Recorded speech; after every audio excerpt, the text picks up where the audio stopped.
भारतीय रेलवे की बात करें तो दो चीजें दिमाग में तुरंत आती हैं, गंदे गंदे से स्टेशंस और लेट ट्रेन्स। देखो, स्वच्छ भारत अभियान के बाद से ट्रेन्स और स्टेशन की सफाई पे तो काफी काम हुआ है, लेकिन ये ट्रेन्स का लेट होना अभी भी चालू है। अब देखो, ऐसा नहीं कि हमारे पास फास्ट ट्रेन्स नहीं है। तेजस, वंदे भारत, शताब्दी, राजधानी कितनी फास्ट ट्रेन्स हैं, लेकिन फिर भी इन जनरल अगर आप देखें तो भारत में ट्रेन्स बंटी के साबुन से भी ज्यादा स्लो हैं। धोते जाओ, धोते जाओ, धोते जाओ, धोते जाओ, धोते जाओ। बंटी, तेरा साबुन स्लो है क्या? एक टाइम पे अगर आप चाइना और भारत को कंपेयर करें तो एवरेज स्पीड के मामले में ऑलमोस्ट ये दोनों कंट्रीज कंपेरेबल हुआ करती थी, लेकिन अब चाइना वाले भी इस रेस में हमसे काफी आगे निकल चुके हैं और अपनी ट्रेन्स आज भी स्लो हैं। तो अब एक बड़ा ही बेसिक सा सवाल मन में आता है कि हमने गलती कहाँ कर दी, आज भी एग्जैक्टली कहाँ हम गलतियां करते जा रहे हैं कि हमारी ट्रेन इतनी स्लो है। तो इस टॉपिक को इस वीडियो में समझते हैं थोड़ा डिटेल से, लेकिन भैया आगे बढ़ने से पहले सब्सक्राइब बटन की चेन खींच दो और लाइक बटन की रेल बना दो तो मजा सा आ जाए। देश की पहली रीजनल रैपिड ट्रेन हरी झंडी को तैयार है। बुलेट ट्रेन बन रही है जो कभी नहीं बनने वाली है। पहले कोयला, फिर मेंटेनेंस और अब लेट लतीफी रेल यात्रियों को भारी पड़ रही। इंफ्रास्ट्रक्चर को डेवलप करने के लिए कुछ कार्य चल रहे हैं। इन कामों को करने के लिए हमें ब्लॉक लेना पड़ता है। टारगेट लेके चल रहे हैं, उस टारगेट के हिसाब से बुलेट का काम तेजी से चल रहा है।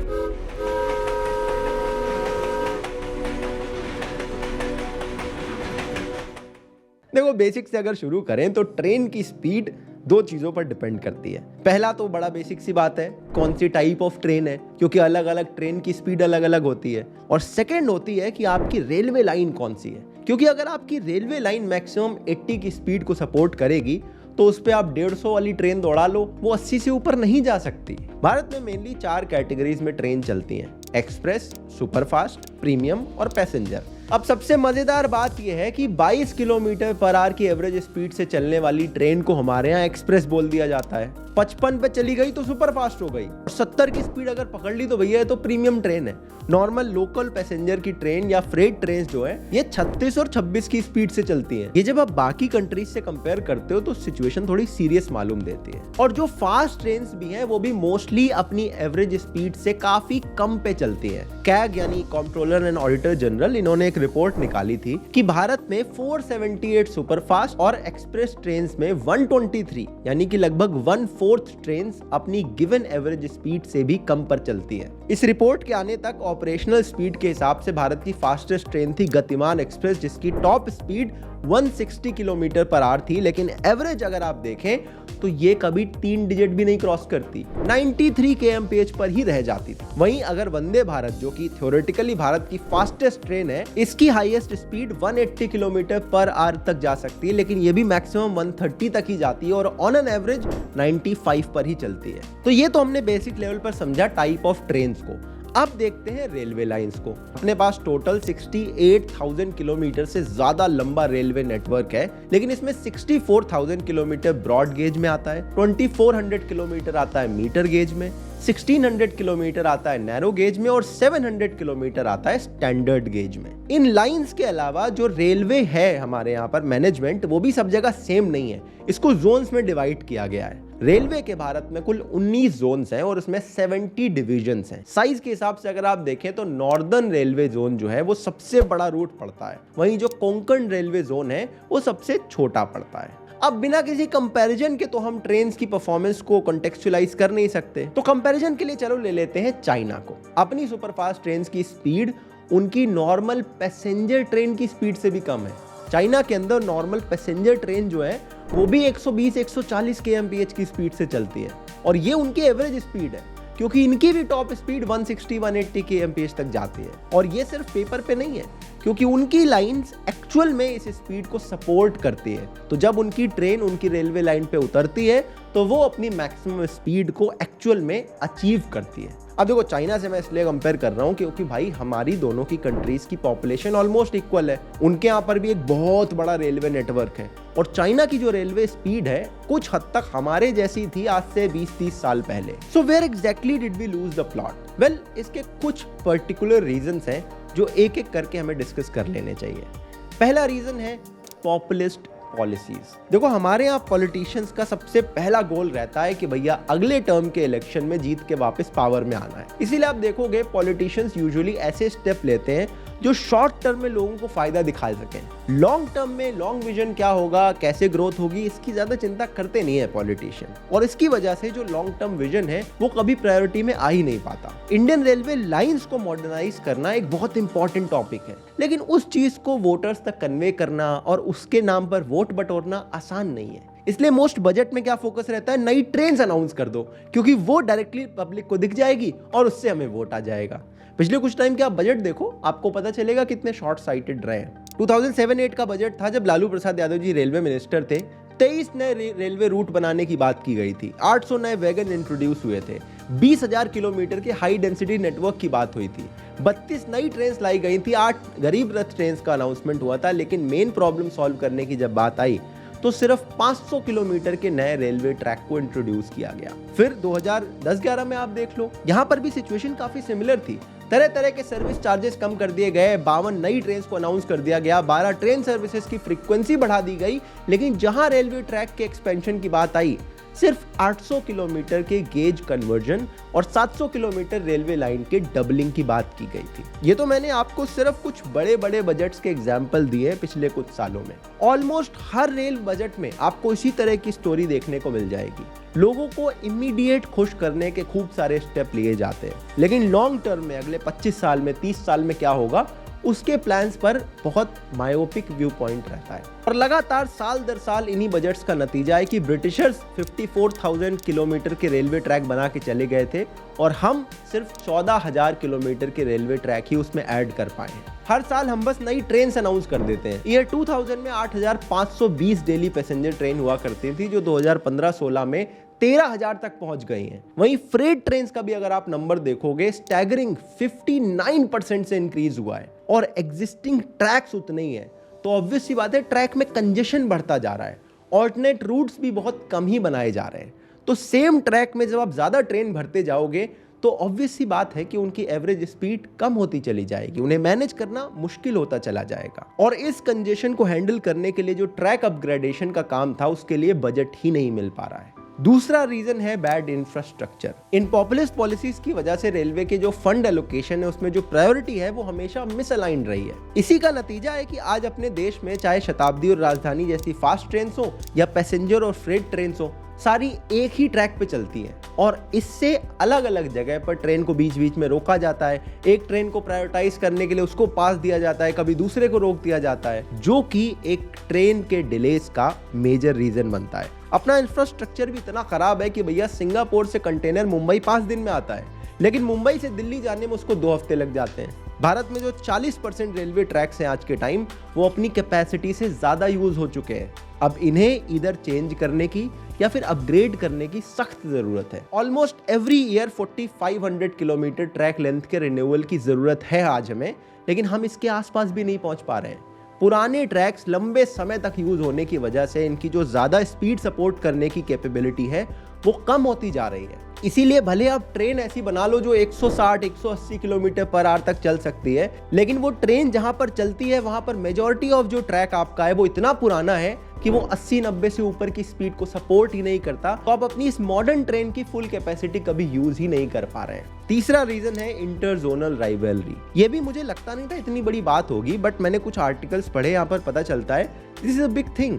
जो इंटरनल कंपटीशन कहीं पर भी होता है ना, एक हेल्दी कंपटीशन हमेशा अच्छा माना जाता है, लेकिन रेलवे के सेक्टर में ये पता चलता है कि इंटरनल कंपटीशन अलग अलग जोन्स के जो बीच में होता है उसकी वजह से भी ट्रेन डिले होती है। एग्जाम्पल के तौर पर आप देखो तो पलवल स्टेशन है हरियाणा के अंदर, जहां पर नॉर्दर्न रेलवे जोन और नॉर्दर्न सेंट्रल जोन ये दोनों मीट करते हैं। यहाँ पर इंटर जोनल कॉम्पिटिशन और ऑफिसर्स के ईगो के इतने क्लैशेस होते हैं कि एक दूसरे की जोन की ट्रेन्स को डेलिबरेटली वो लोग लेट करवा देते हैं ताकि दूसरे वाले जोन वाली ट्रेन्स का पंक्चुअलिटी का जो रिकॉर्ड है वो खराब हो सके। रिपोर्ट की माने तो देश के लगभग 20 से 30% ऐसे इंटरचेंजिंग स्टेशंस में ये प्रॉब्लम बड़ी रैम्पेंट तरीके से देखने को मिलती है। चौथा रीजन है एक टाइम टेबल मेथोडोलॉजी भारत की रेलवेज में, जिसे कहते हैं स्लैक टाइम। भारत में आप किसी भी ट्रेन की टाइम टेबल पर नजर डालो, 2 सेक्शंस को क्रॉस करने के बीच की जो डिस्टेंस है उसके लिए जो ट्रेन्स को टाइम अलॉट होता है वो बड़ा इनकंसिस्टेंटली अलॉट होता है। जैसे कि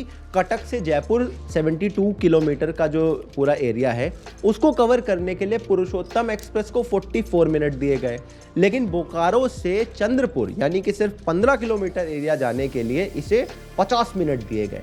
ऐसे ही कहीं 2 किलोमीटर का एरिया कवर करने के लिए किसी ट्रेन को 35 मिनट दिए जाते हैं, तो कहीं 20 किलोमीटर का एरिया कवर करने के लिए 60 मिनट दिए जाते हैं। इन जनरल इस पूरे फिनोमेना को बोलते हैं स्लैक टाइम, यानी कि एक्स्ट्रा टाइम अलाउंस। यानी कि रेलवे को भी ये पता है कि हमारी ट्रेन जो इस पूरी स्ट्रेच से निकल रही होगी, इसको बीच बीच में जो कि रोक रोक के हमने दूसरी ट्रेन पास कराई होंगी या बाकी जो और रीजंस हैं, उसकी वजह से इस ट्रेन को ज़्यादा टाइम लग गया होगा। तो वो जो एक्स्ट्रा टाइम लगा है उसको कवर करने के लिए हम इस डिस्टेंस में इसको अलग टाइम देते हैं, इसको थोड़ा ज़्यादा टाइम दे देते हैं इसके टाइम टेबल में लिख के, ताकि वो एंड स्टेशन पर पहुंचने में बिल्कुल ऑन टाइम दिखाई दे। इसके अलावा कुछ और भी रीज़न होते हैं, जैसे TSR एंड PSR, जिसे टेम्परेरी स्पीड रिस्ट्रिक्शन या परमानेंट स्पीड रिस्ट्रिक्शन बोलते हैं। इसका मतलब ये रहता है कि सपोज कीजिए कहीं पर ट्रैक डैमेज है, रिपेयर या मेंटेनेंस हो रहा है, कोई एक्सीडेंट स्पॉट है, उसके आसपास से कहीं ट्रेन गुजर रही है, तो वहाँ पर टेम्परेरी तौर पर स्पीड रिस्ट्रिक्शन लगाया जाता है, जिसमें train maximum 30 kilometre per hour से ऊपर नहीं जा सकती। तो भाई 64,000 किलोमीटर का हमारा पूरा ट्रैक है, तो इस तरह के इंसिडेंट, इस तरह के TSR बहुत सारे लगते रहते हैं। और ये तो टेम्परेरी है, ये कुछ दिनों में हट जाता है, कुछ महीनों में हट जाता है उस एरिया से। लेकिन फिर कुछ परमानेंट स्पीड रिस्ट्रिक्शन होते हैं, जैसे कि कोई घाट का सेक्शन हो गया, कोई कर्व हो गया, कोई point crossing, track switch over हो गए, स्टेशन हो गया, या एनिमल क्रॉसिंग हो गई, लेवल क्रॉसिंग हो गई, अर्बन सेटलमेंट है, या ओल्ड या थोड़ा सा कमजोर ब्रिज है, वहां पे तो परमानेंट स्पीड रेस्ट्रिक्शन है। आपकी कितनी भी बढ़िया स्वैंकी ट्रेन होगी, यहां से वो ट्रेन 30 किलोमीटर 40 किलोमीटर की स्पीड से ऊपर नहीं जा सकती। तो इतने बड़े जब आपने रेलवे ट्रैक बना रखे हैं, इस तरह के TSR और PSR आपकी बड़ी बड़ी ट्रेन को भी स्लो डाउन करते हैं। ट्रेन स्लो डाउन होती है, फिर से एक्सेलरेट होती है, फिर कुछ आ गया, फिर स्लो डाउन हो गई। इसके अलावा एक और चीज भी है कि भारत में इन जनरल जो पुरानी ट्रेन हैं उनको बड़ी यूटिलिटेरियन तरह से बनाया गया है। वहां पर स्पीड इतना बड़ा फोकस रहा नहीं है उसकी पूरी डिजाइन में, और उन सारी पुरानी ट्रेन को आज भी चलाने की वजह से कहीं ना कहीं वो जो माइंडसेट है वो चेंज अभी तक नहीं आया है। हालांकि धीरे धीरे अब इनको चेंज किया जा रहा है, नई ट्रेन को अनाउंस किया जा रहा है, but that process will still take some time. तो ये तो हुए वो कुछ रीजन जिसकी वजह से भारत में ट्रेन यूजुअली लेट हो जाते हैं। And I am pretty sure आप सबका रिएक्शन ये सब जानने के बाद कुछ इस तरह का रहा होगा। अरे देवा, ये गड़बड़ है बाबा। लेकिन ऐसा नहीं है कि हम इंप्रूवमेंट नहीं कर रहे हैं। कैग की एक रिपोर्ट बताती है कि 2008 एंड 9 से 2018-19 के बीच में भारत की रेलवे के इंफ्रास्ट्रक्चर को डेवलप करने के लिए 2.5 लाख करोड़ का इन्वेस्टमेंट किया गया है। एंड ये शो करता है कि सरकारें हमारी ट्रेन की स्पीड बढ़ाने के लिए थोड़ा सीरियस हैं।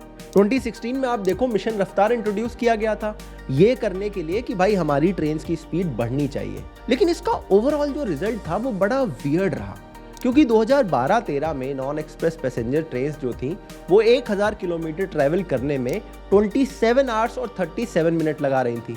2019-20 में जब इसे देखा गया तो ये 29 आवर्स और 51 मिनट लगा रही थी। मतलब इतना इन्वेस्टमेंट करने के बावजूद भी ये ट्रेन फास्ट होने की जगह स्लो हो गई थी। EMU ट्रेन की अगर बात करें तो ये ट्रेन पहले 1 घंटे और 13 मिनट में 50 किलोमीटर ट्रैवल करती थी, जो कि 2019-20 में 6 मिनट ज्यादा लगा रही थी। तो ये नंबर्स जब सामने आए तो जेन्युइनली सारे लोग शॉक थे, और इसके पीछे का रीजन भी बड़ा इंटरेस्टिंग था। देखो, इंफ्रास्ट्रक्चर के लिए ना हमने पैसा तो डाल दिया। कैग की रिपोर्ट बताती है कि ये जो 2.5 लाख करोड़ हमने इन्वेस्ट करा था, इसमें 57% पैसा जो था नए ट्रैक्स को बनाने में और एग्जिस्टिंग ट्रैक्स की डबलिंग में लगाया गया था। लेकिन ये सारा काम इतनी जल्दी कंप्लीट थोड़ी होता है। भारत में ऑन एन एवरेज एक रेल प्रोजेक्ट कंप्लीट होने में 5.3 ईयर्स लगते हैं। ट्रैक की डबलिंग वाले जो प्रोजेक्ट होते हैं उनको कंप्लीट करने में ऑलमोस्ट 7.5 ईयर्स लगेंगे। तो इतना सारा पैसा इन्वेस्ट करने के बाद भी एकदम तुरंत से रिजल्ट हमारे सामने नहीं आ रहे हैं। लेकिन हाँ, ये बात जरूर है कि एक सही डायरेक्शन में काम हो रहा है, और इसी डायरेक्शन में एक और प्लान है जिस पर सरकार काम कर रही है, जिसका नाम है नेशनल रेल प्लान 2030। अब देखो, रेलवे को ना एक साथ बहुत सारे काम करने, ट्रैक भी अपडेट करने, कोचेस भी अपग्रेड करने, सिग्नल भी अपग्रेड करने, स्टेशंस भी करने, रूट को एक्सटेंड भी करना है, जो एग्जिस्टिंग रूट्स हैं उनकी डबलिंग भी करनी है, ट्रैक्स हैं उनके कन्वर्जन्स भी करने, ओवरऑल जो रेल इंफ्रास्ट्रक्चर है उसमें कई सारे मैटर्स को एक साथ देखना पड़ेगा। और ये जो नेशनल रेल प्लान 2030 है वो सबको एक साथ इंप्लीमेंट करने के लिए ही एक लॉन्ग टर्म का स्ट्रेटेजिक प्लान की तरह से बनाया जा रहा है। देखो, इस प्लान में कहा गया है कि देश के अंदर जो फ्रेट ट्रेन्स हैं उनकी एवरेज स्पीड एटलीस्ट हम 50 kmph तक लेकर जाएंगे और इससे जो ट्रांजिट टाइम है वो भी काफी कम हो जाएगा। ऑलरेडी एक डेडिकेटेड फ्रेट कॉरिडोर पर तो काम चल ही रहा है, लेकिन इसके साथ साथ और भी नए डेडिकेटेड फ्रेट कॉरिडोर्स को आइडेंटिफाई किया जाएगा और उन पे जल्दी काम शुरू किया जाएगा। नए हाई स्पीड रेल कॉरिडोर्स को भी आइडेंटिफाई किया जाएगा ताकि जो हमारी सुपर फास्ट ट्रेन है वो ही सिर्फ इन पर चलें और रिक्वायरमेंट के हिसाब से लोकोमोटिव और वैगन्स को भी बढ़ाया जाएगा। मतलब ऐसा नहीं कि हर साल नई 200 ट्रेन निकाल दी जाएंगी, जितनी जरूरत होंगी उतनी ही नई ट्रेन को अनाउंस किया जाएगा और उससे उम्मीद ये है कि जो ट्रैक्स पे अभी कंजेशन की प्रॉब्लम है वो सॉल्व हो सकेगी। इसके अलावा दिल्ली हावड़ा और दिल्ली मुंबई जैसी जो क्रूशियल लाइंस हैं उस पे जो ट्रेन चलती हैं इनकी स्पीड हम 130 से 160 किलोमीटर पर आवर तक ले जाएंगे और टेक्नोलॉजिकल इंप्रूवमेंट पर भी फोकस रहेगा। स्पीड रिस्ट्रिक्शन को जितना हो सकेगा हम उतना कम करने की कोशिश करेंगे और रेलवे का जो टाइम टेबल है उसको भी रिवाइज करने की बात इसमें चल रही है। तो आई होप ये जो स्लैक टाइम वाला इशू है ये वहां पर रिजॉल्व हो सकेगा। अब देखो, ट्रेन भारत की लाइफ लाइन है। अगर भारत को $5 ट्रिलियन की इकॉनमी बनना है तो इसका रास्ता मॉडर्न पटरियों पर चलती हुई हाई स्पीड ट्रेन के थ्रू ही होकर जाएगा। और हम होप करते हैं कि भाई ये जो नेशनल रेल प्लान है वो सिर्फ पेपर तक लिमिटेड नहीं रहेगा, एक्चुअल रेलवे लाइन पर इंप्लीमेंट भी होगा। तो भारतीय रेलवे पर ये था हमारा वीडियो। आई होप आपको अच्छा लगा होगा। आपको जैसा भी लगा कमेंट में जरूर बताइएगा। अपने दोस्तों तक इस वीडियो को शेयर कीजिए। मैं आपसे मिलूंगा नेक्स्ट वीडियो में, तब तक के लिए अपना ध्यान रखिएगा। जय हिंद, वंदे मातरम।